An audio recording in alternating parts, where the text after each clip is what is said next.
computer. You should have all received a get out of jail free if you'd like to leave now.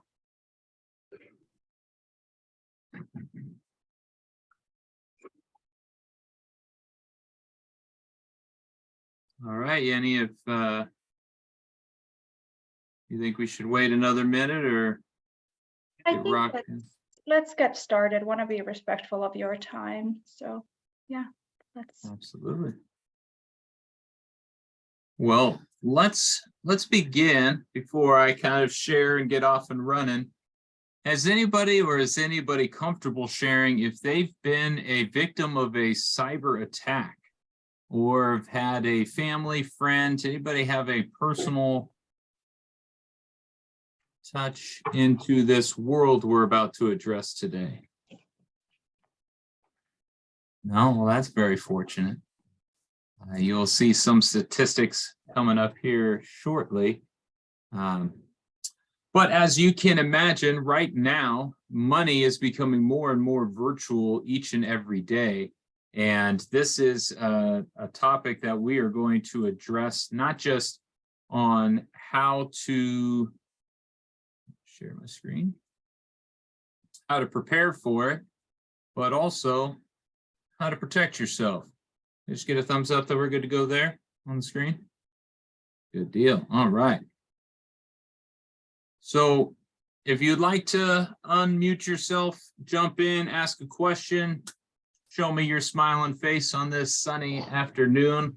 Welcome it. Jedediah Collins here with Money Vehicle. Today, we're going to really focus on that virtual transition of our dollars. Every money is going somewhere. We're going to look at how we're being attacked today, and then we'll land in kind of some of the new investment ideas and concepts. This is not meant to be a 101 in those, but it is going to be an introduction as well as kind of a discussion of how we can look at it from an investment perspective. So as we look at going from the bank line to online, we're going to be introduced to the two real fundamental attacks that you're going to come into encounter with on a daily basis. Malware versus social engineering. Malware is probably one you're a little bit more familiar with because it has been around longer. Social engineering, though, is the new kid in town and is the one that is growing significantly each and every day. On the malware system, you are trying to attack and hack into somebody's device without their knowledge. Social engineering takes a different approach in that they are trying to get information from you and allow you to let them into your device or into your accounts. Oddly enough, as you look at this, we have better and better defense mechanisms against the malware. But as we look at small businesses, as we look at individual accounts, as we look across the world, who is at fault when social engineering kind of comes into place is going to be the individual. You are the one who is giving this information away.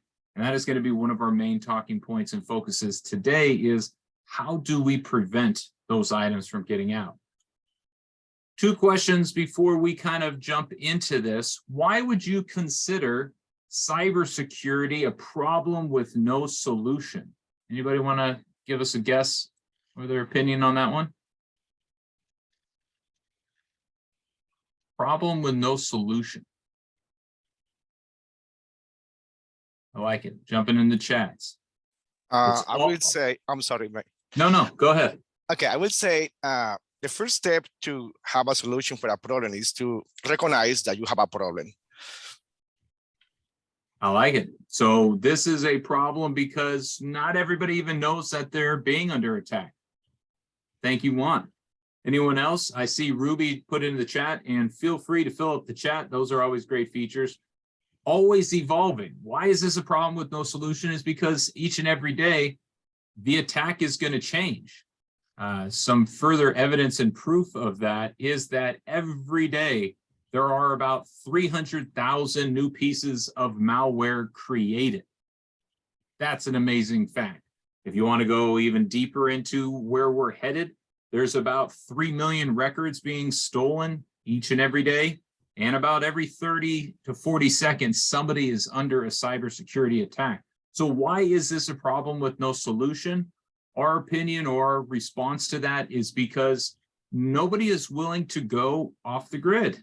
If you simply just stayed off the internet, didn't have a smartphone, didn't have a laptop, you wouldn't be at risk of a cybersecurity breach. The reality is our world lives online.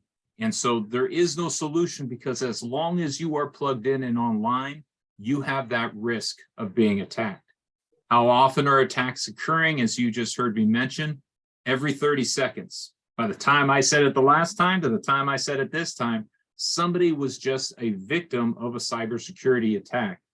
And if you look at how much is being spent, not only just at your company, MN, at homes across the country, this has become a trillion dollar industry within the last 5 years. You go back a decade, small millions, hundreds, maybe. It is now into the $1 trillion because this is that problem with no solution. So why we're discussing this today is, as I talk to and work with people across many different spectrums, you can absolutely lose money to taxes. We will argue and discuss the approach of how that is not really losing money, but some people clarify it as. You can lose money by not being insured properly. You get into an incident, an accident, just talking to a good friend, got hit by a hit and run this weekend, his car is totaled, yada, yada, yada. Insurance can prevent you from losing a lot of money. That third big criteria in today's world is this cyber attack. So why would a financial literacy or financial education group discuss this? Is because this is going to be a daily requirement within your system. Can we automate some? Can we protect ourselves in better ways? Absolutely. Social engineering has been termed this phishing style attack. Simply looking at a phishing attack, you see it on social media, you see it in your text message, you see it in your emails. An attacker is going to impersonate someone or something that you kind of know, kind of trust, or are at least familiar with.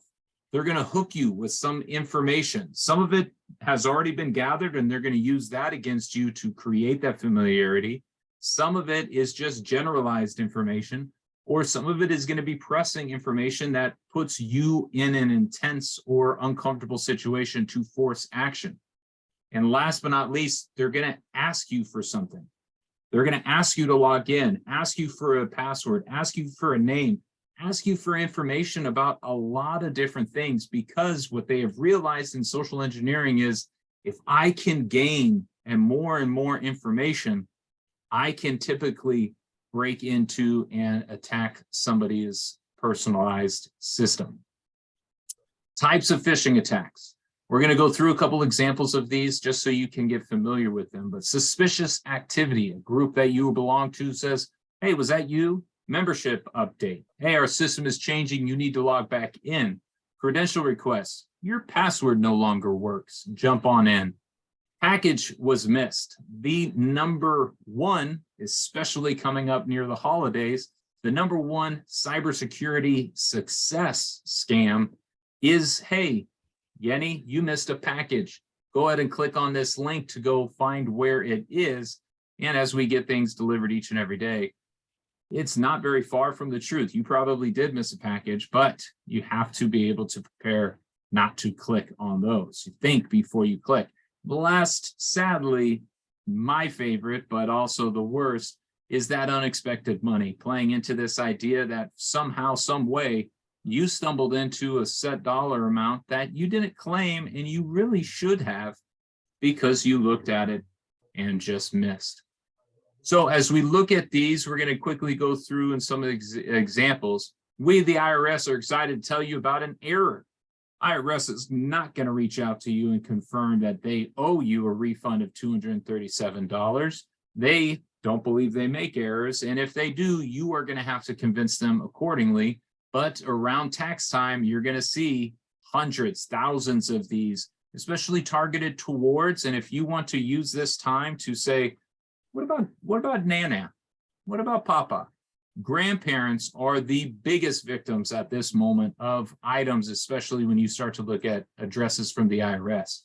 Dear client, not very personal. This is an urgent message. We're going to talk about why they added that in there. Please log in here, your credentials. Why would they reach out to you and ask you to log in? They should already have that information. This is the last message to tell you your membership will be closed effectively by tomorrow. That urgency, your membership is going to be closed. You must click here and give us your account information. Last but not least, you missed a package. We discussed this one. So as we look at progressing and going through, this is how we start to scope out and see those phishing attacks, the variety of different plugs and plays, those informations, those bits of data that they are trying to collect, the breadcrumbs that are going to lead to your password. Our idea in hopefully walk away item today is that you begin to think before you click. If you are able to see the issue, diagnose it, and be able to start to ask yourself these 5 questions. You can PDF this page, you can print them out, you can just put them up next to your computer, because it is not just your computer, it's also your phone. It is through the mail. These are all items that are going to be coming for you under attack. When you receive a new piece of inbound information, the first question you should ask is this for me? I work with companies that spend billions of dollars on marketing, on advertising, on directly knowing their customer. If something starts out with "Dear valued customer," is that even for me, or is that just a generic and generalized email? Why would they ask that? If I'm even working with my Netflix account, why don't they have my password? Better yet, why do they need my password? Why would Netflix reach out to me to get my password? They're not worried about me logging in. Quick question of clarification.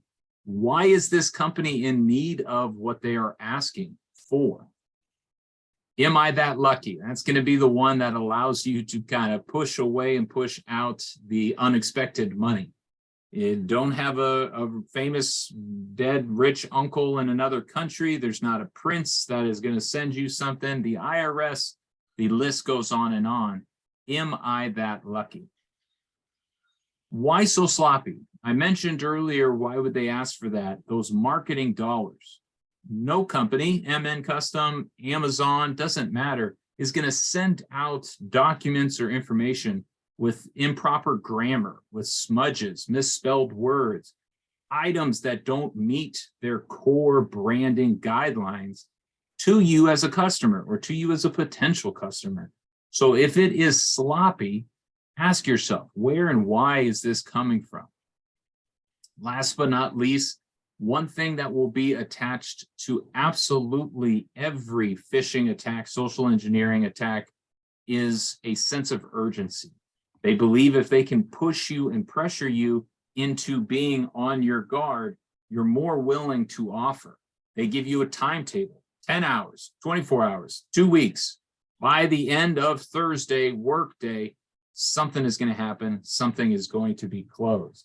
So as you look at these 5 questions, as you begin to bake into, I'm opening hundreds of emails. I'm getting 40 to 50 different text messages. I'm sure you all got the political text messages. You're going to get the holiday text messages. How do they get your number?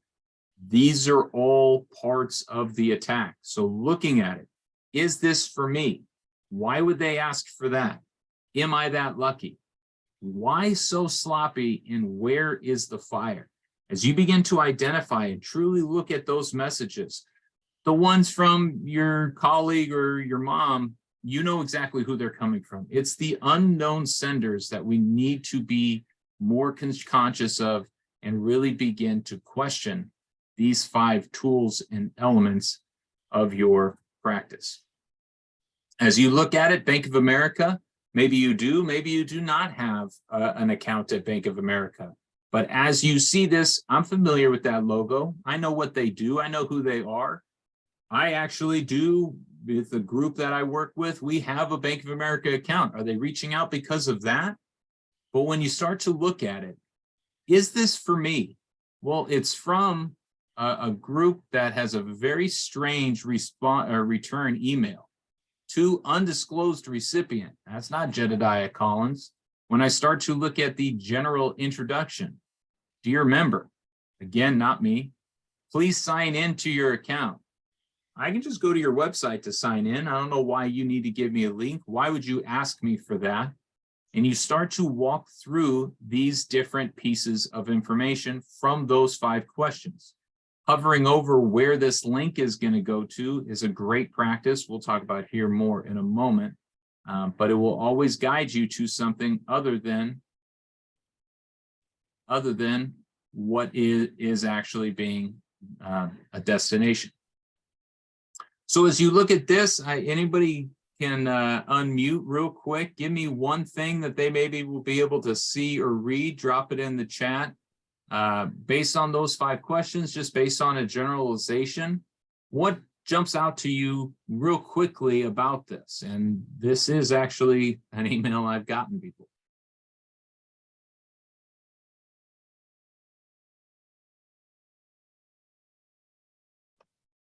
The sense of urgency, urgent request. I like it. The urgent request. Where's that fire? Where's that coming from? Anyone else? Anybody knows who it's from? Jeff Bezos. Now, I added whoever your boss is, but this one came for me from a random person, and it was from Jeff. And I've never really spoken to Jeff before, but looking at where it's from, who the sender is, hello, didn't even include my name, actually has brackets that said your name. May I have the honor to run a task? Who speaks like that? What kind of grammar is that? As you start to see, why is that so sloppy? That's obviously not a direct translation. There's something off there. We have some gift card donations to be done for one of my biggest clients. Don't work with you, so I guess they are your clients, but wondering if you could arrange for it. It sounds like a great thing, but it is obviously, as you walk through these pieces and start to ask the questions of familiarity, something that is going to be identified. Very similar kind of framework as you look at something like a PayPal. We all are transacting, Venmo, PayPal, all different kinds of online forums. PayPal is reaching out to you. Log in as soon as possible, immediately. Where is that fire? Why are they asking me so urgently? And click here to confirm your identity. Why is PayPal asking me to confirm my identity? They know who I am. I can go to their website and get into my account and look at what has happened. Why would somebody be reaching out for me? And it's harder to see here, but as you can look at the PayPal logo, it was a little bit blurry. It's a little bit off. It's not that custom brand built. Here is who we are, and here is what we are trying to do. So looking at where these things are coming from, again, those 5 questions are going to be quick. They feel very simple, but as you start to look at things and ask yourself, why would they ask for that? Those are good pieces that you'll start to identify red flags throughout. Response required upon receipt. I've never heard of a company requiring you to respond, especially someone who is meant to be serving you. So now we're going to look at it. Again, 5 questions will help you see new bits of information as you look at attacks coming in. But how can you begin to proactively fight off these attacks? How can you fight the hackers and, again, proactively defend yourself? I mentioned this hover over the link. One of my favorite tips and tricks is simply just hovering. Don't click on it. Think before you click, but hovering over a link will show you what the destination of that link is going to be. If you see the link and you say, okay, I know that's going to take me exactly where I need it to go, wonderful. If it takes you to some sketchy bacon video, that's going to be one that you can identify and understand as not for you. One of the biggest pieces is, I don't know what this is, so I'm going to reply and ask. Yeah, Braylon, I had never got a message from you before, but what is this regarding? That's just opening the door. Don't hit reply, log in directly. If it's from PayPal, if it's from Bank of America, and you have an actual account there, don't try to respond to this anonymous email. Go to their website directly. That kind of goes with that same hovering over the link. Don't click into that. Log out and go directly to wherever you want to go. That reply begins a conversation, opens the door to more and more opportunities to exchange that information. So as you look at that one, that is just a simple, don't reply and never, never, never download. As we will talk about cryptocurrency here in a little bit, as people got into this phase, they were pinged with messages that they needed to download a wallet or download a transaction or download, and endless hacks went through those. If you download, you are giving them an opportunity to enter into your system. They have replaced and combined social engineering with malware. If I click, I have now downloaded malicious software, malware, or bad activities onto my device, and they now can have control. General blanket statement. Don't download anything in an email that doesn't come from a colleague or a family member. That's a really quick one. And I would say the same thing about text messages. They're getting very interesting and everything is going towards our text. I heard a statistic the other day that people under 25 buy 85% of their items on social media, Instagram, Pinterest, sites like that. If you download something onto your phone, you are giving them access to everything on your phone. Speaking of social media, we got to begin to gauge what exactly we post. I love the birthday wishes, you love the birthday wishes, but putting out, hey, this is my birthday, may not be one we're ever going to stop, but just know the message that it is sending to people who are gathering information. I know now on November 11th, it is so-and-so's birthday. So when I start to apply for a credit card in their name, I got at least one piece of information that I was going to need for that application. It's a tough one, it's a silly one, but your birthday is something that you want to protect. I'm going on vacation, or I'm on vacation across the world, across the country. People who know you're away will allow and better off to gain access to different criteria and information. They know you're not going to be able to do anything about it for a day or two. And one item I like to practice, both in an external hard drive, but also just to the cloud, is backing up your files. A big item is stealing your files and taking over your computer and saying, if you don't give me X number of dollars, I'm going to hold your computer ransom until you pay that debt off.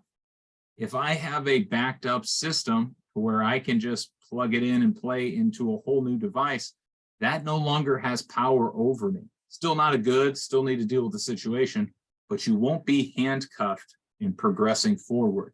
Simply backing up your files can remove and eliminate this idea of the attack. Updating and removing old operating systems. When we look at malware defense systems, those need to be continually updated. Every time you log on your computer, your malware defense pops up and says, hey, we're looking and we're proven and we got it. Must keep those up to date.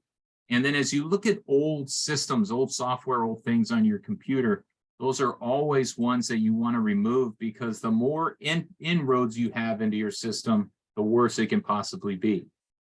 I look at logging in. You go to anybody, I'm sure on every one of your computers right now, you're logged into about 6 or 7 different windows at a time. This is one that is kind of scary. At your home, it may not be as easy to connect, but if you're walking down the street, logged into a bank account, if you are connected to the internet around people and logged in, they then have that capacity to get into your computer or get into your phone and already have access to that window. So logging out, if you have a password manager, we'll talk about here in a second, if you have financial information, those are always systems that you must log out of. If you leave a window open, that is leaving the door open for somebody to walk in.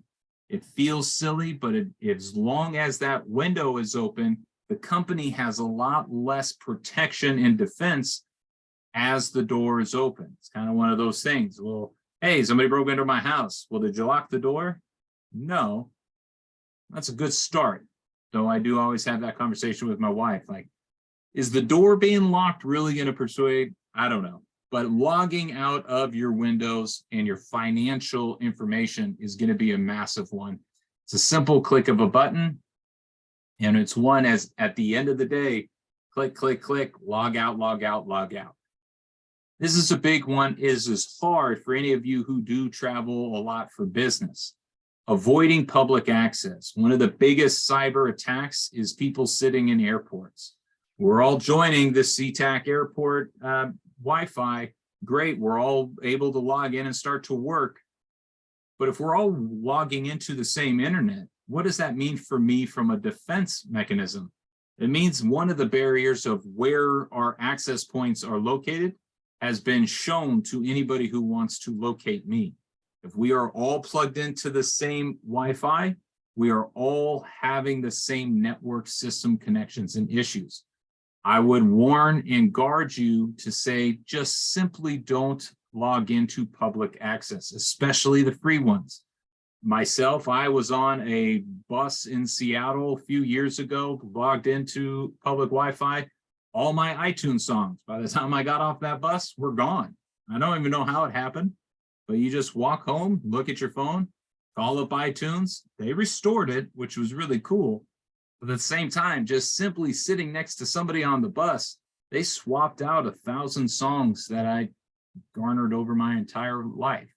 So avoiding that public access, you're going to see them on public transportation, planes being particular, but also as you walk into a mall or any kind of activity like that. That's going to be a big piece.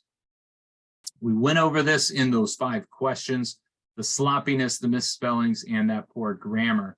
I am no English major, but anytime you see a word and you go, that one looks kind of funny, it's probably a pretty big grammatical issue. And again, fake email signatures, grammatical errors, but this is where millions of dollars are spent to prevent those kinds of mishaps. Creating secure passwords. This is going to be one we're going to dive into because this is your first line of defense.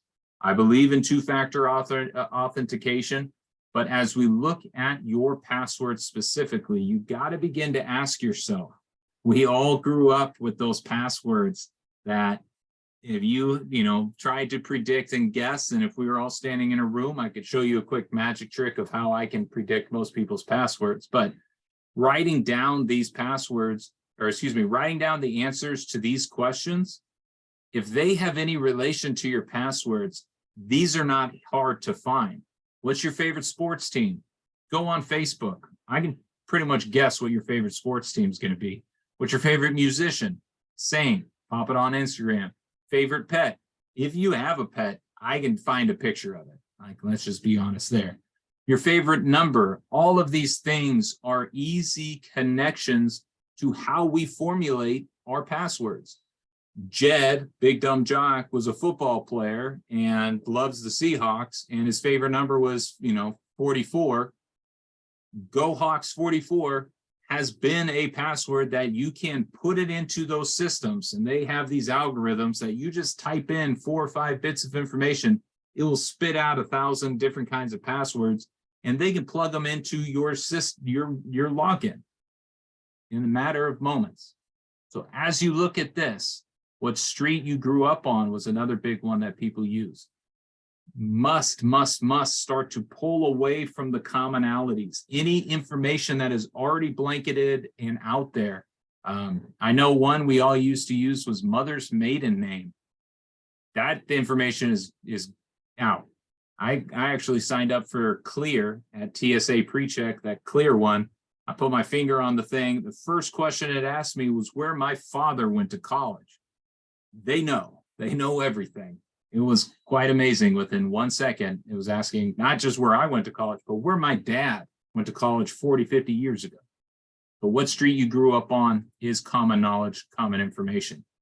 So if any of your passwords relate to these items, understand they are more susceptible, they are more hackable, and you need to understand how to begin to stop being so predictable. So how do you begin to create a new password? You're going to write out a list of all the accounts that you need a password, and you're going to break them into 2 categories. This is also going to be an asset if your passwords get lost, or God forbid, in your estate plan, somebody else needs to get access to those. This could be a written document, it could be typed out, but it's got to be somewhere very protected. Password managers are going to be good resources for this. So as I mentioned, you're going to break them into categories. What is a casual? I don't need to be as stringent on my Peloton login. Somebody steals that, go get a good ride in, just don't bring down my average. Financial, you start to look at and you say, these are ones that I not only need to categorize, but I need different financial passwords for every login. My company 401k is here. My brokerage account is here. I have an IRA over there. My bank accounts are here. I got this thing there. All of those are going to need unique passwords. So make sure when you look at the ones you want to protect the most, work accounts, those all have unique passwords. Now you can, as you're listing these out into those categories, you find which already have a weak piece and start to recreate it. Don't use common information. Don't use things that they will understand. Be unpredictable. Identify ways in something that is unique and uncommon. 8 characters. 8+ is great, but 8 is the minimum. Why? Because this is an amazing statistic, but if you asked, and you can actually Google it now, how many different variables there are in a deck of cards? 52 cards. How many different ways can you shuffle that deck of cards? Take anyone a minute to go ahead and try to Google it. The number is so big, it doesn't even really fit on a computer screen. But as you look at it, that is the benefit of adding just a single character. Going from 6 to 7 to 8 exponentially changes the number of sequences and the number of opportunities. I honestly can't even predict or say how many number that 52 shuffled up is, but theoretically, there's never been the same deck of cards twice. Is that big? Looking at it, 8 characters minimum. Upper, lowercase, unique character, unique symbols. Add in some numbers, but again, don't make it your favorite high school basketball or team number. Adding and creating these new passwords is going to be essential. As you look at these password managers, I wanted to give you a quick list of items that you can go and search and find. 1Password, NordPass, LastPass, RoboForm, and Norton. RoboForm actually is on the latest updates of what is the best, has been getting the best reviews. Personally, I use 2 of these on the screen, and they're excellent. There's a lot of freemium models. Go Google, hey, does NordPass give you a free? Does LastPass give you a free? Yeah, they're going to give you a little free one. And then obviously everybody wants to make money. So they'll find a way to profit. If you're looking at this and saying, what is another connectivity to my finances? Cyber threats, cybersecurity, something that's going to keep me up at night. Freezing your credit is a very easy solution to say, well, at least I know new lines of debt are going to be taken out in my name. Do I freeze my credit if I'm about to go buy a car or buy a home? No, I need my credit open because people are going to be doing some checks there.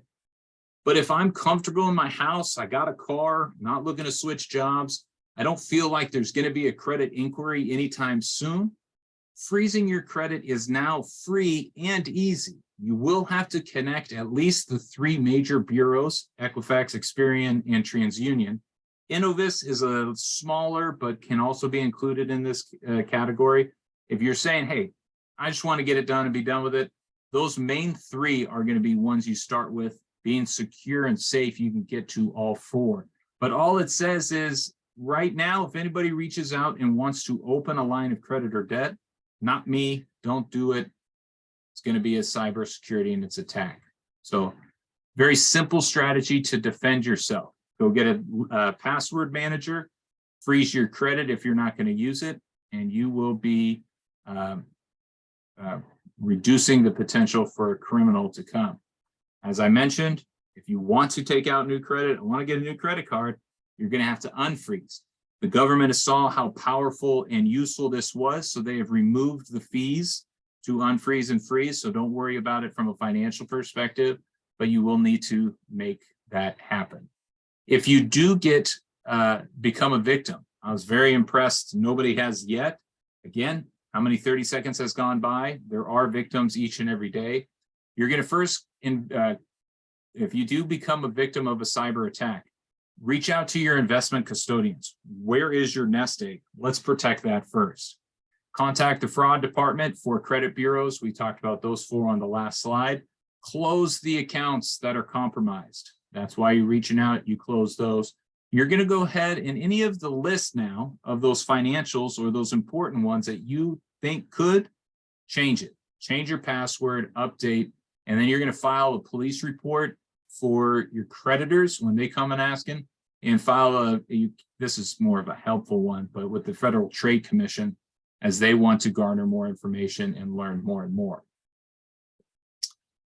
I'm going to pause, questions, thoughts. We're going to spend the next 5 to 10 minutes very high level being introduced to some of this new world of the cyberspace, but anything on the security tips or tactics to use. And again, chat feature always open. All righty. So as we look at this term blockchain, we wanted to be able to introduce you to the 3 concepts and 3 things you have heard over the last 3 years. And what we want you to walk away from here is understanding this is a part of the future, but it doesn't have to be a part of your tomorrow.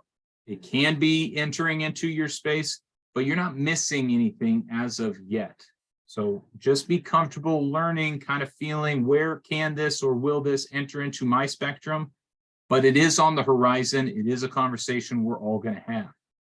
As you look at this idea of investing in blockchain, I like to look at, the currency and the crypto and the NFTs everybody are talking about are all product. This is the ecosystem. The blockchain is actually what everything is going to be built on.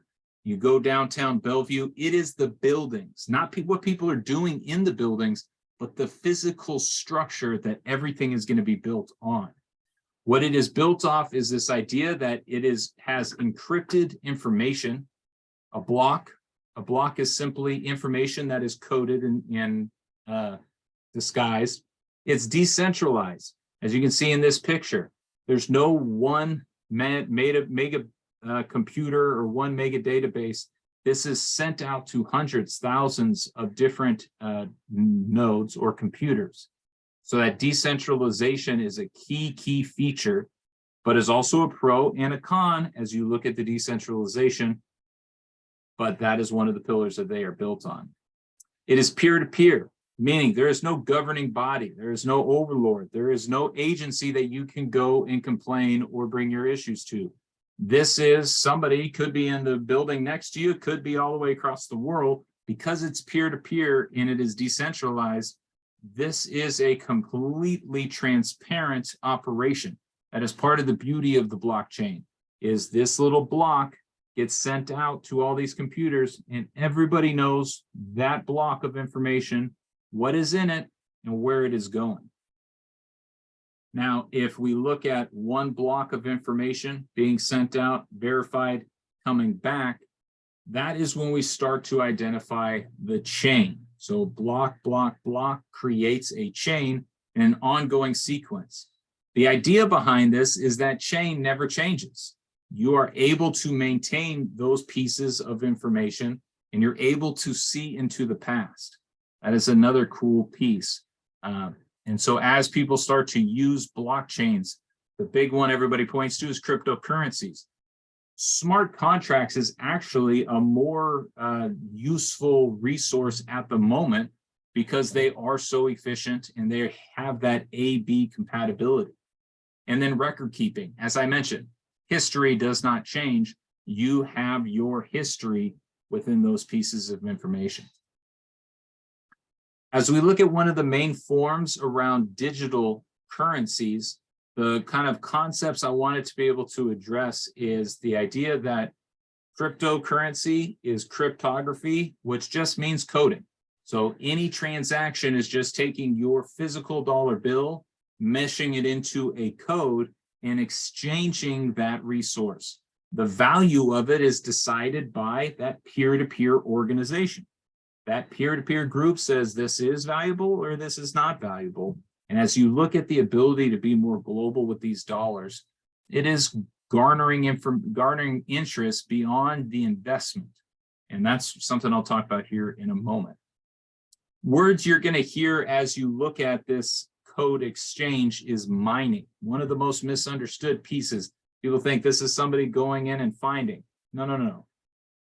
Mining simply means I took that block that was sent to my peer-to-peer computer and I verified, looked at the information, I solved a complex math problem, but I verified what was in that block and I sent it back. And if I was awarded and elected as the person who verified that block to be added to the chain, I then mined and get some of that back as a reward. So if I'm in Bitcoin, I mined a piece of Bitcoin information. It was added to the blockchain, and then I receive a little piece of Bitcoin as my reward for doing that. So I'm not actually out finding anything. I'm being sent the information in the mining sequence. When you look at stable coins, these are coins that are meant to be tied to underlying assets to create a price stabilization. We've seen this one item that was supposed to be the simpler version of the cryptocurrency world get flipped upside down because, again, no guidelines, no agency, not a lot of things that are garnering it.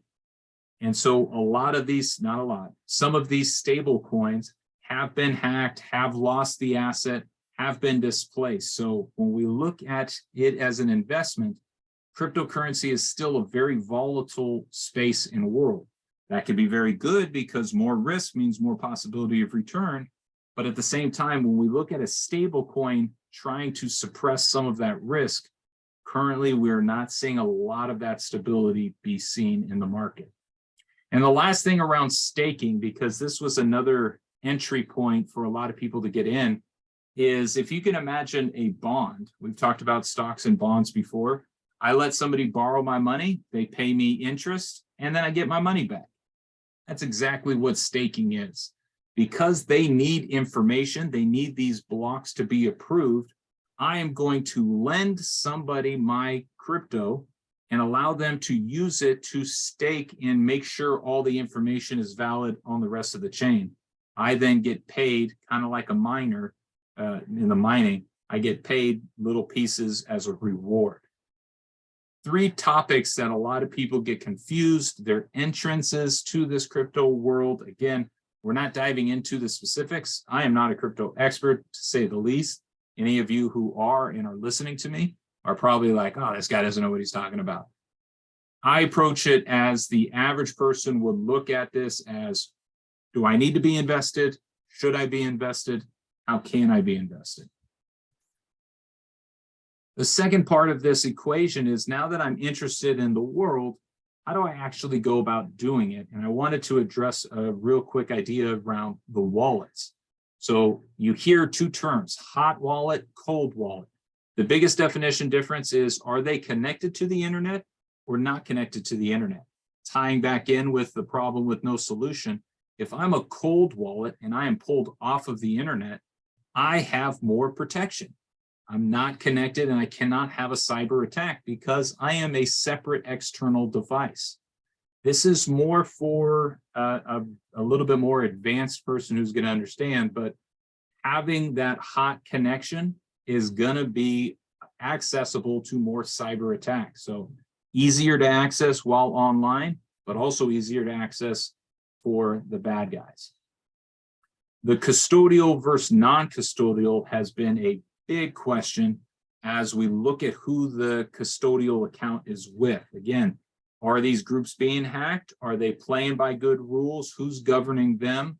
Custodial wallets mean, or excuse me, custodial keys mean a third party, whoever you're transacting with, holds your key. This is best for beginners because it's less complicated, and you will not be in control of maintaining all of your key and information. When you look at non-custodial accounts, these are ones that are removed from any kind of third party or any kind of help and is 100% put on you. You are in control of that key. You are solely responsible for protecting your wallet, and you are in charge. Why it's a little bit more for the experienced person. Beginner goes custodial, gets some help. Non-custodial says, I don't need anybody, take that away and let me be in control. The last piece is around your key. You have two keys. You have one that's a public key and one that's a private key. Explanation of the difference. A public key is kind of like your home address. Everybody knows where you live. It's easy to find. There it is, and it's a location. The private key is a little bit more like your alarm code or your front door key. It's a lot more personal, and it's going to get access to your whatever it is you're protecting, in this case, probably cryptocurrencies. But looking at it from an address and a location, I can use this as things come in to know where they're being sent. As things go out, and before they get cryptography and before they get coded, that is the last location that they have come from. For the private key, this is going to be one that I use to validate what actually I own. Nobody else knows this one. Nobody else can see this one. This is, I see these ones, they're under my private key. Those are my maintaining of ownership. So as we quickly, again, go through that crypto space, we're not even going to touch where we can, and this is where I want to get feedback. Got to meet a couple of you at the holiday dinner, and my question was, what topics would be interesting? Loved it, and we're going to follow up with some of the topics that would get different audiences here. But as you do look at entering into the cryptocurrency space, ask yourself, do I recognize the scams? Biggest cybersecurity threat in the world right now is in this space. Why? Because there's not a sheriff or as many sheriffs, and because they are so susceptible. Everything comes through that form of communication. How do you know what's real and what's not real? Asking yourself those 5 questions, or defending yourself with the tips we've given you today. Using two-factor authorization, always going to be key as you log into these kinds of systems. Also, as you log into your financial systems, getting a quick text or a call, never a bad item to have. Using different passwords with each of these logins, as we've discussed before, and never taking a digital documentation of that key, that private key that you want to maintain protected. So many people take their phone out and save it that way. So many people type it and email it. Any kind of digital device that you save it on is now susceptible to an attack and is going to be access to everything. And if they get that key, you lose all control. So be very, very cautious. Why most people go with that custodial key is because they have a lot more guidance. Non-fungible tokens, NFTs, have drastically fallen off of people's vocabulary. A year ago, could not stop talking about these.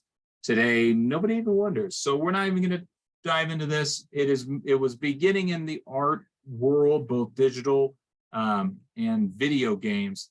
And so these are a whole different entity. We're not going to discuss because nobody's really transacting with them at the moment. If it is a topic for another day, we can bring that up. When we look at investing, NFT, crypto, blockchain companies, you got to begin to ask yourself, A, am I investing because I see this as the future? B, do I want to invest in this because I think it's a great investment, or do I think it is a social movement? The people who I really talk to and agree with around Bitcoin or blockchain are in it for the long-term social ramifications and less for the, I think Bitcoin's going to go up 27% in the next 2 days, we should buy it. If you look at it and approach it, you have to measure which one are you curious about. Do you want the quick win, or do you want that long-term societal change? That will decide if you want to be an investor and if you're going to be a long-term investor, because as you enter into any of these fields, the risk is extremely high. Positive for investors because that means the reward can match it. But as we warrant it, do you understand that risk? Are you willing to accept that risk? And then how do you take if that risk comes to fruition and something were to occur? So should you invest? Up to you. How to invest is going to be based on your risk tolerance. Let's add some action items and then we're going to get out of here for today. Appreciate your time. Thank you as always.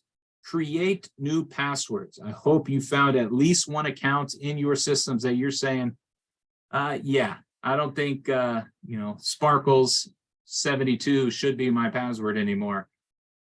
And find a manager. Look at that list and we can put that list back up if needed.